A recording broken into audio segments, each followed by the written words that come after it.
YouTube. I was going to have background music for this kind of a Star Trek essay that I wrote, but I decided against on no background music since my Donkey Kong video got copyrighted and I had to add music, and it was terrible because the music, I chose 2 tracks but they played at the same time. So if you watch that Donkey Kong Country Part 2 video, that's where I added the music. And then after that, about 5 minutes in, 16 seconds, I decided to start speaking. Anyway, let's stay on topic. Today's topic is Star Trek. And I love Star Trek. I love it a lot. When I was growing up, I wasn't much of a Star Trek fan. It came to me when I was older and more able to appreciate it. The Borg scared me as a kid. The Borg are robots. They're like Cybermen from Doctor Who. And I prepared a script. So, Star Trek has been around since 1966 with its original cast of characters like Kirk, Spock, and Lieutenant Uhura, and Scott, Chekhov, and Sulu. It was groundbreaking television for its time, showing off many different cultures that go to explore space. Though it was far ahead in storytelling, it was rather dated because of its treatment towards women. If you decide to watch, I recommend looking up a top 10 list. It's episodic, so you won't be missing out on any serialized story. Then in 1979 to 1991, the original Star Trek cast came back to do 6 movies. In my opinion, Star Trek 5 is the worst one out of the original 6 movies. This one is Kirk versus God. It's quite a dumb premise, but if you want to watch it, feel free. It's funny to see Kirk argue with God, in my opinion.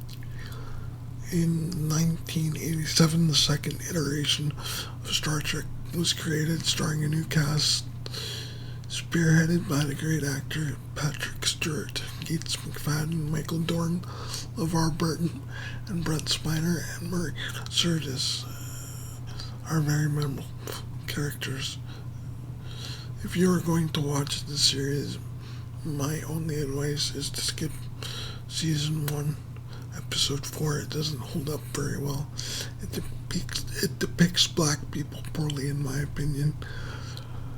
My all-time favorite episode is season 5, The Inner Light.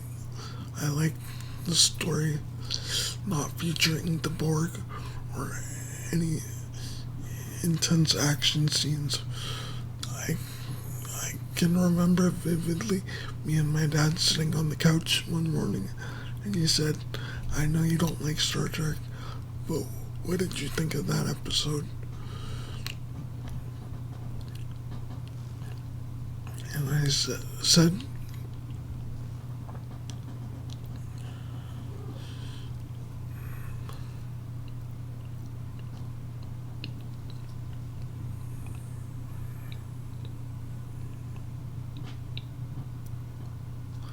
and I replied, "I liked it. It wasn't scary. There should be more episodes like that." Spoiler alert, there was more action-y, scary scenes for my 5-year-old brain.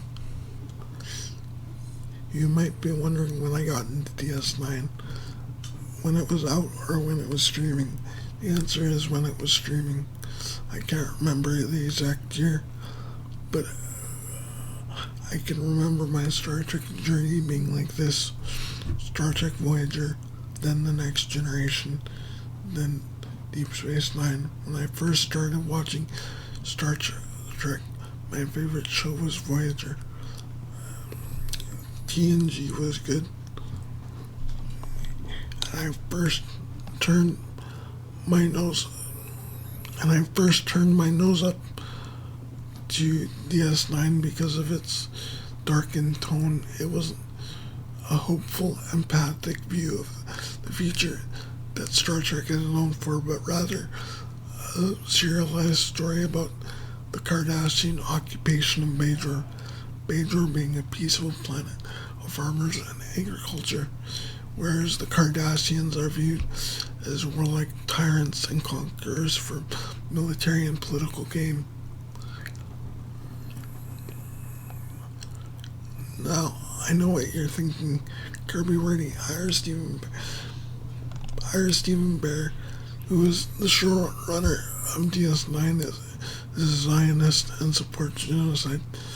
Yeah, I don't agree with what he is doing, but I don't think he really believes in a hopeful vision of oneness and equality that Star Trek is supposed to be about. Neither does modern Star Trek. I thought Alex Kurtzman was a good sci-fi writer because I loved his show, The Man Who Fell to Earth, but maybe it was a different Alex K I was thinking of. What draws me to Deep Space Nine is the critique of conquerors and war. It is very well thought out and serialized. At the time it was criticized, and TV networks tried to cancel it. Star Trek DS9 is my favorite show for its decision to boldly go where no network has gone before.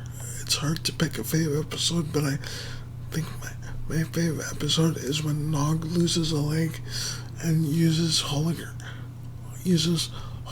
life to get better emotionally.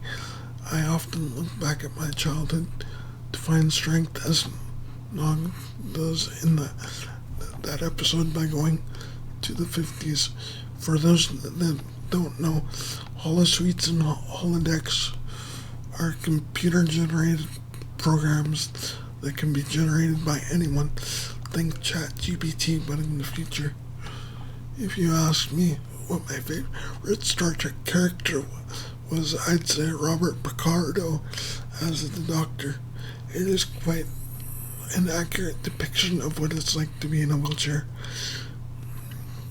At the start of my life, I needed help driving places and pushed places.